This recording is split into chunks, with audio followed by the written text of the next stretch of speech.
Hello everyone. यहाँ पे हमारे जो भी डाउट्स हैं, आज बहुत सारे स्टूडेंट के ऐसे डाउट्स हैं जो कि मोस्ट पॉपुलर डाउट्स है, यानी कि उनको जो भी ज़्यादातर कन्फ्यूज़न है उनकी, ठीक है ना। तो मेरे सामने कुछ डाउट्स है जो कि आपको मैंने बताना चाहता हूँ, और अगर आपको कुछ कन्फ्यूज़न हो तो कमेंट करके ज़रूर पूछें, वीडियो को पूरा ज़रूर देखें ताकि आपको सारी चीज़ें समझ में आ पाएँ, ठीक है ना। सबसे पहला डाउट जो है हमारे स्टूडेंट का है कि देखो, मैं बहुत सारे स्टूडेंट हैं ऐसे जिनकी गलती से या फिर उनको पता नहीं था, या फिर उनकी हेल्थ इशू था, या फिर कोई भी कारण थे जिस वजह से वो एग्ज़ाम नहीं दे पाए, ठीक है ना। 3rd और 5th सेमेस्टर का एग्ज़ाम नहीं दे पाए, ठीक है। अब आपको पता है बहुत सारे ऐसे स्टूडेंट के एग्ज़ाम थे, 3 और 4 तारीख के एग्ज़ाम थे दिसंबर की, ठीक है ना, जो कि 8 को हो गया था और 9 को वो पोस्टपोन हो गया था, ठीक है ना। 4 का तो 8 को हो गया था और 3 का 9 को हो गया था, ठीक है। मैंने आपको बताया था वीडियो में भी।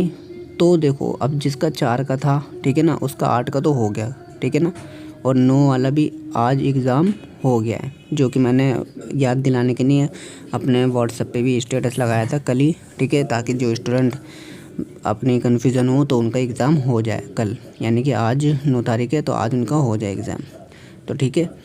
तो ऐसी कंडीशन में बहुत सारे स्टूडेंट ने क्या करा है, वो समझ नहीं पाए और वो भूल गए, ठीक है, या फिर किसी कारण से उन्होंने नहीं दिया एग्ज़ाम, ठीक है।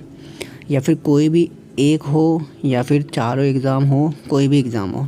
3rd सेमेस्टर में ऑनर्स कोर्सेज़ के 5 होते हैं और 5th में तो सभी के 4 एग्ज़ाम होते हैं, ठीक है। तो जिसने भी एग्ज़ाम इस टाइम पे एक या फिर सारे नहीं दिए हैं, तो देखो अब आपके सामने कोई ऑप्शन नहीं है। 3rd का एग्ज़ाम तो आपका होगा 5th सेमेस्टर में, और 5th का एग्ज़ाम आपका, मैं आपको ऑप्शन दे रहा हूँ, ठीक है ना। ऑप्शन में क्योंकि कन्फ्यूज़न इसलिए है क्योंकि लास्ट ईयर है आप, ठीक है। आपको पता है 6 सेमेस्टर लास्ट ईयर है, 5th सेमेस्टर होगा, 3rd का तो कंफर्म होगा, ठीक है ना। 1st सेमेस्टर का एग्ज़ाम अगर आपने नहीं दिया, 3rd सेमेस्टर का एग्ज़ाम आपने नहीं दिया तो आपका वो 5th सेमेस्टर में होगा। और अगर इसमें आपका 1st का हो या 2nd का हो, ठीक है ना, तो 2nd का तो आपका 4th सेमेस्टर में होगा ही होगा, ठीक है ना। और मे बी आपका जो है ये 4th 5th सेमेस्टर में आपका 1st सेमेस्टर का भी एग्ज़ाम होगा, ठीक है। तो 3rd वाले स्टूडेंट पहले कंफर्म कर ले अपना। अगर आपने 1st का एग्ज़ाम इसमें से मिस कर दिया तो वो आपका 5th सेमेस्टर के साथ होगा, और 3rd का भी आपका 5th सेमेस्टर के साथ ही होगा। लेकिन अगर आपने 2nd सेमेस्टर में एग्ज़ाम नहीं दिया था कोई सा, तो वो आपका 4th सेमेस्टर के साथ होगा, ठीक है। यहाँ पे 5th सेमेस्टर की बात करते हैं। अगर आपने 5th सेमेस्टर में एक या सारे एग्ज़ाम नहीं दिए थे तो ठीक है ना, आपको यहाँ पे देखो अपडेट रहना होगा बिल्कुल ही। वैसे तो रूल के अकॉर्डिंग एक साल के बाद आपका एग्ज़ाम होता है, ठीक है ना, 1 ईयर के बाद। तो यानी कि 6 सेमेस्टर के 6 मंथ बाद आपका एग्ज़ाम होगा, कि जब 5th सेमेस्टर का एग्ज़ाम होगा तब। लेकिन यहाँ पे आपका लास्ट ईयर है, तो मे बी SOL क्या पता बच्चों की थोड़ी बहुत सोच ले और आपको कंडक्ट करा दे 5th सेमेस्टर का 6th में ही एग्ज़ाम। वैसे बहुत ही मुश्किल हो सकता है, लेकिन फिर भी तो ये अपडेट तो आपको जब भी मिलेगी जब आपकी डेट शीट आएगी।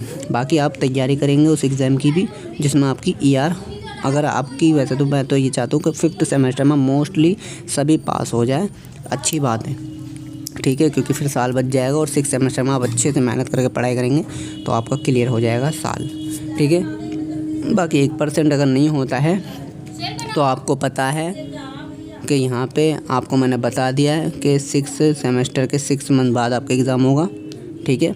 बाकी 6 सेमेस्टर में अगर होता है तो वो आपको अपडेट दी जाएगी। वैसे मेरे अकॉर्डिंग मुश्किल होगा। 2nd यहाँ पे टॉपिक दे रहे हैं, देख सकते हैं आप, नेक्स्ट सेमेस्टर कब से शुरू होंगे, ठीक है। यानी कि आपने 3rd और 5th सेमेस्टर के एग्ज़ाम दिए हैं, अब 4th और 6th सेमेस्टर कब से शुरू होंगे। तो अब मैं आपको बता दूं, यहाँ पे देखो आपका 4th भी शुरू हो चुका है और 6th सेमेस्टर भी शुरू हो चुका है। मेरे से बहुत सारे स्टूडेंट ऐसे होते हैं जो कि एग्ज़ाम से 10 दिन पहले पूछते हैं कि हमारा अब नेक्स्ट सेमेस्टर कब शुरू होगा, ठीक है, या फिर रिज़ल्ट आने के बाद पूछते हैं, ठीक है। तो आपका नेक्स्ट सेमेस्टर शुरू हो चुका है, उसके बारे में आपको आगे बताया जाएगा, वीडियो को पूरा देखेंगे, ठीक है। फिर यहाँ पे बात करते हैं हमारे जो भी 3rd और 5th सेमेस्टर का रिज़ल्ट है वो कब तक आएगा, ठीक है। अप्रैल, मेरे अकॉर्डिंग अप्रैल में आपका रिज़ल्ट आ जाना चाहिए। अप्रैल के किसी भी वीक में आ सकता है, 1st 2nd 3rd 4th, ठीक है। तो आपको वेट करना होगा, जैसी आती कोई अपडेट आपको सबसे पहले बताया जाएगा। चैनल को सब्सक्राइब जरूर रखें, ठीक है। नीचे आती है आपका 4th और 6th सेमेस्टर की बुक। 4th और 6th सेमेस्टर की बुक आपको मैं बता दूंगा, लिंक मैं डिस्क्रिप्शन में दे रहा हूँ, ठीक है। आप 4th और 6th सेमेस्टर की बुक डाउनलोड करेंगे और अभी से पढ़ाई शुरू कर देंगे, ठीक है। मैं ये नहीं बोल रहा हूँ कि लग के पढ़ाई करो, जैसा आप एग्ज़ाम से एक दिन पहले पढ़ते हो, ठीक है, सभी पढ़ते हैं एक दिन पहले एग्ज़ाम से, कोई कोई तो एग्ज़ाम के दिन ही पढ़ता है 2-3 घंटे और फिर पेपर दे के आ जाता है। लेकिन मैं अभी आपको बोल रहा हूँ, अगर आप 6th सेमेस्टर में हो तो बिल्कुल सीरियस हो जाओ, क्योंकि आपका 1 साल वेस्ट हो सकता है वरना तो, ठीक है।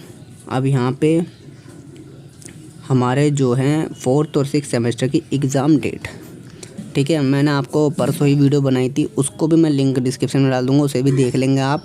बाकी आपके एग्ज़ाम 11 मई से शुरू हैं, ये मान के चलिए। 6th सेमेस्टर के 11 मई से हैं और 15 मई से हैं हमारे 4th सेमेस्टर के एग्ज़ाम, ठीक है, जो कि वीडियो में आपको देखने को मिल जाएगा, पूरे डिटेल एक्सप्लेन कर देंगे, ठीक है, क्या क्या हिसाब होगा। और यहाँ पे जिनका रिज़ल्ट, देखो रिज़ल्ट की भी बहुत सारी ऐसी क्वायरीज़ है जो अभी तक सॉल्व नहीं हुई है, ठीक है।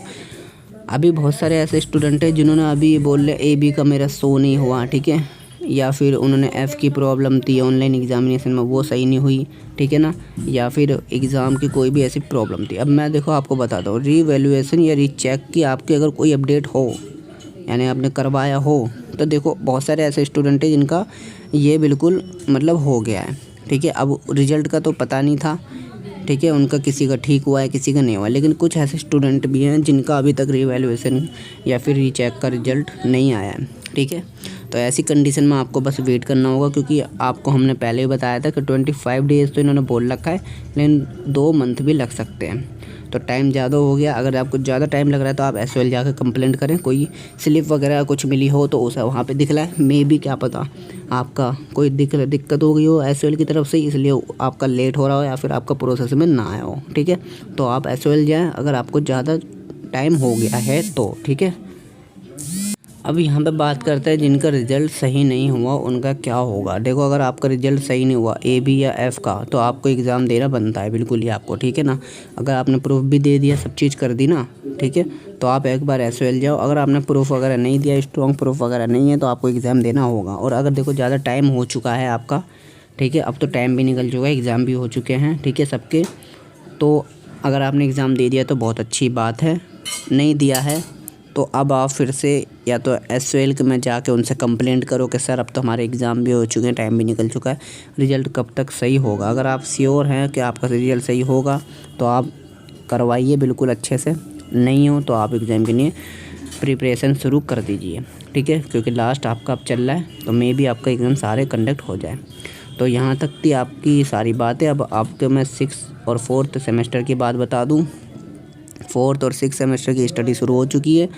6th सेमेस्टर और 4th वाले बुक डाउनलोड कर लेंगे ऑनलाइन PDF, ठीक है, ऑनलाइन PDF डाउनलोड करेंगे और पढ़ाई शुरू कर देंगे। अभी आपकी क्लासेस, बुक की हार्ड कॉपी या फिर कुछ भी ऐसी अपडेट ऑफिशियली नहीं है हमारे पास, तो आप अभी ऑनलाइन बुक डाउनलोड करके स्टडी करना शुरू कर दीजिए। सब्जेक्ट आपकी स्लिप पर लिखे हुए होंगे, ठीक है, उन्हीं को आपको पढ़ना है, ठीक है। कोई सोच रहा हो सब्जेक्ट चेंज करवा लूँ, तो मेरे अकॉर्डिंग में भी बहुत ही मुश्किल हो पाएंगे सब्जेक्ट चेंज। बाकी आपको अगर जाना है करवाने तो आप धक्के खा सकते हैं, बाकी पढ़ लेंगे तो ज़्यादा सही रहेगा। वीडियो को लाइक करें, चैनल को सब्सक्राइब करें। Thank you.